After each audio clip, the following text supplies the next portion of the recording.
got a few questions. Questions. Where do you get your protein from? Isn't it expensive to be vegan? Questions. I got a few questions. Haven't we evolved to eat meat? It's natural. I got a few questions. It's vegan. All right. Thank you for joining me on another episode. My name is Manny, and I am your host here. And today we're going to talk about communication. And is it effective? Can it change the world? Can it change your world? Let's just get right into it. Let's see. I would say that communication is probably one of the most effective things within any relationship. I've seen relationships crumble into pieces because of either a lack of communication or miscommunication or ineffective communication.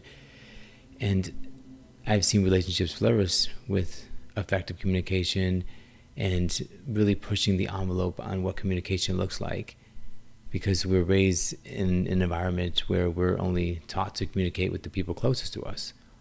And usually when we're in an environment where we're raised around a lot of siblings, our communication is a little distorted because we only know how to communicate effectively with those types of people.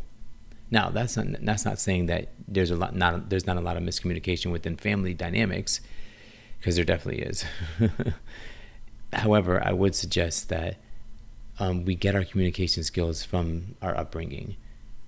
Some of us are more effectively communicators, meaning we listen, and so therefore we can hear how people understand and receive information, and then we can effectively communicate in accordance to how they understand it.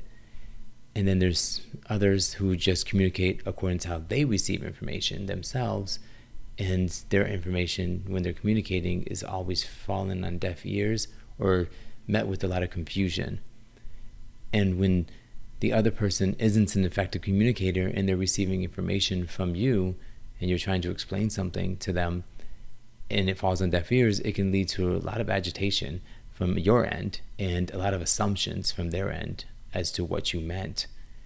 And if you're in a relationship with somebody who neither one of you can communicate effectively, then you end up just saying words to one another. You're basically speaking at each other versus to each other. And I like to call it's like kind of like you're just basically mirroring your own self. You're talking to you, you think you're talking to you, you're communicating how you think communication works, and in turn it leads to just a lot of confusion. When it comes, I'm such a preacher of perfect communication. Please learn how to communicate effectively with people. And it doesn't mean you got to change who you are or change everything about yourself. But if you can just learn how people understand information when you need to communicate something that is very important to you, then it will be met correctly. Now, I'm not saying people are going to accept what you say, but they're more likely to understand what you're saying, regardless of whether they reject it or accept it, versus you saying something that is very important to you and it isn't rejected or accepted. It just kind of sits there and you just assume the person doesn't care. And it's just because they're trying to process the information based upon the way you communicated it, but they don't. You're not communicating in an effective manner to which they understand. And it isn't to say that they're stupid, you're smart, you're stupid, they're smart. It's just to say that we all do communicate totally different in different ways. Some of us don't even use words in our communication. I believe there was a study done that stated like 85% of our communication doesn't even come from our words. It comes from our body language. So there's so many different ways to communicate information. And I know from my own personal experience that when you don't communicate correctly, or maybe you communicate from an ego state of mind, meaning it's all about you, you tend to end up in a more frustrated situations than you needed to be. And it all comes down to maybe you were raised in an environment where you weren't really heard a lot, so you just want to get your words out as fast as possible, regardless of whether it's effective or not. And so you just get it out. Or you're in an environment where you were yelled at for talking and you don't actually know how to communicate verbally. but you're in a relationship or you're in a conversation with somebody who needs verbal communication or requires it to understand another person. So I think we are drawn to people who are opposites of us so that we can bring out the best of ourselves in some way. That's not necessarily for every single relationship or every communication or every engagement, but I think I believe it's primarily most of the relationships that we have. And even when it comes to writing music, as a musician or a songwriter, it's very important that you communicate your message effectively if you want to reach a broader audience. Now, if you don't and you don't care, you're just writing music for yourself, please use obscured language and use miscommunications all you like, because it's technically just for you and the select few people who communicate exactly like you do.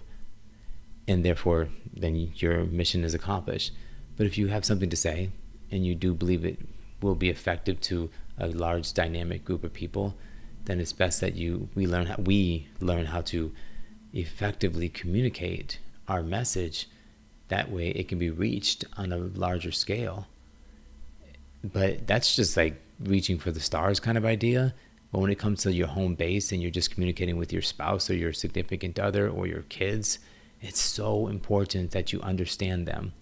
You understand them. I mean, you're spending most of your time with these people. The least you can do is really get to know them outside of your ego, outside of the way you want to see them versus who they really are. So just get to know people just enough where you can know that if I say this, this is how it's going to be perceived. And now, it does not mean you do not speak your truth and say what you need to say, but it does mean if you do want to say something outside of the ego and the outside of frustration and anger, you're going to want to learn how to communicate that message where the person who you're speaking to is going to effectively receive it. Otherwise, you're going to end up in a lot of confusing, argumentative, unnecessary, frustrated situations with not just your family, with co-workers, with just other people, even politically.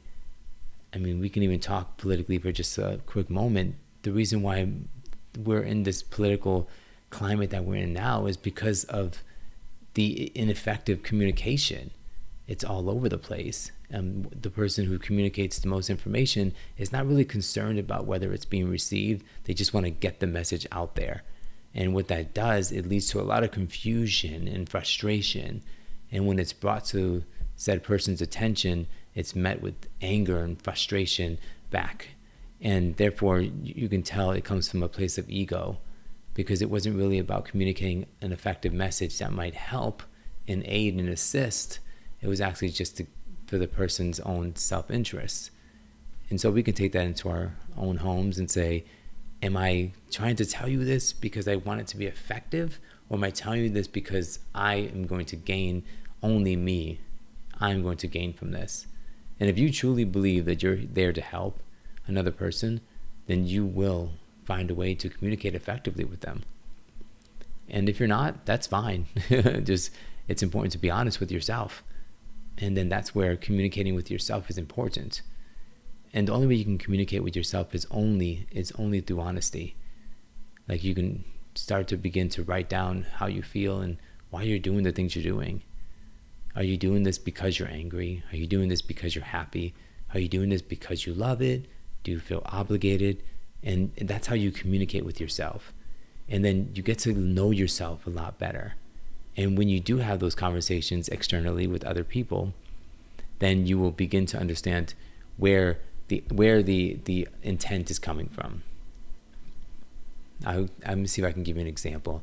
I guess a great example for me would be like for instance, I prefer more freelance, more not so much the 9-to-5 kind of job.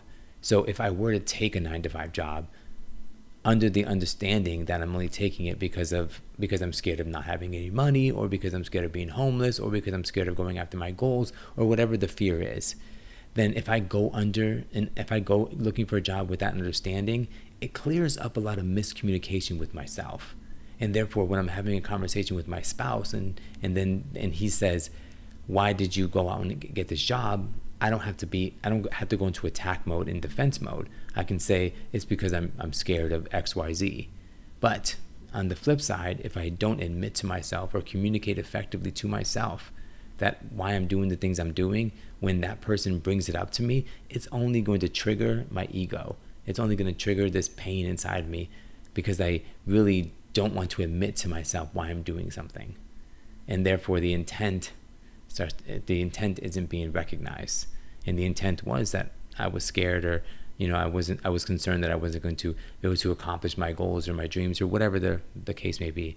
This is just regarding jobs, especially in a household or an environment where men are primarily known for working, but when it's a two-man relationship, it gets a little muddy because you don't know who is supposed to be working. It gets a little confusing at some points, so you got to redefine the rules. But if you didn't know you had to do that, you end up with a lot of frustrated situations where you both feel you need to go out and be quote unquote the man, and it stops making sense when it's not in your nature to work a traditional job. Like, you bringing in currency isn't the value that you bring into a relationship as much as the other person is, but you start to feel bad about yourself, and therefore you then go get a job because of that fear that you're going to feel bad, that you're not going to be providing enough. And when you do that, and that person brings it to your attention, you might meet with frustration and anger at that person if you're not willing to admit or communicate with yourself that you actually went out and got that job because you were concerned that you weren't providing enough, that you weren't providing enough currency into the relationship, which in your mind is what you would consider to be valuable, only because the other person is doing it. And that's where communication in a relationship is so effective. When you ask that person, how am I adding value to the relationship? And let them tell you, because you may have already stirred up this idea in your head of where the value lies and how that person sees your value. And you might want to mimic that for whatever reason. So that's for another time, another day. But the best way to get to the solution is to communicate effectively with that person and ask them, how do you see me bringing value into this household, this relationship, into this life? And you'll be so surprised at the response and the answer, especially if you're living in a state of anxiety or fear that you're not providing enough. You'll be surprised to find out that you're providing so much more than you think you are. And it's at those moments where we can then communicate with ourselves and say, okay, I'm only getting this job because I'm scared. And you probably might make the decision not to get the job because you don't want to give into that fear, and because you've communicated that with your partner and they validated you that you don't have to provide. That's not where you provide value to the relationship. It's where you provide value by joy, by laughter, by just being there with me, by talking to me. That holds so much weight in a relationship, and sometimes we don't realize it because we're in a society that perpetuates a certain stereotype when it comes to a man or a woman providing for the relationship itself. And so it's very important that we redefine our relationships, whether it's same-sex couples or opposite couples. Same-sex couples or opposite-sex couples. We need to redefine the relationship according to what we believe and what we think is right for us. And in that, then you can start to lead a more authentic life. And I'm only speaking true to this because it's happened so many times in my relationship. Over the past 14 years, you had this mindset that you're supposed to be something according to society's standards. And you try to live up to that on some level, and you do it for a little bit, and then it fails because it's just not innately in your nature as who you are as a person. And you start to blame and get really agitated and irritated at the person you're with. And through communication, we can eliminate a lot of that blame. We can eliminate a lot of that those assumptions, those storylines we play in our head. So I'm going to end this today with just saying that communication is very effective, and understanding how other people communicate leads to an effective communicator. And the only way you can do that is by talking, basically by communicating with people and getting to really know the people around you and the people you care about, because everybody communicates a little differently or a lot differently. And once we gain an understanding of how the people around us communicate, we can then begin to build these amazing relationships through authenticity and understanding of one another. And we could maybe lessen the frustration in the world itself And I think that on a global level, if we learned how to communicate with one another, and I don't mean just verbally speaking each other's language, to communicate with the level of love and compassion and empathy, that we can be more inclusive with the world versus try to build borders and barriers that protect us from everybody else. All right, that's just my thoughts for today. Hope you guys have a great day. And again, thank you so much for joining me. I got a few questions. Bye. I got a few questions. Questions. Where do you get your protein from? Isn't it expensive to be vegan? Questions. I got a few questions. Haven't we evolved to eat meat? It's natural. I got a few questions. Shhh. It's vegan.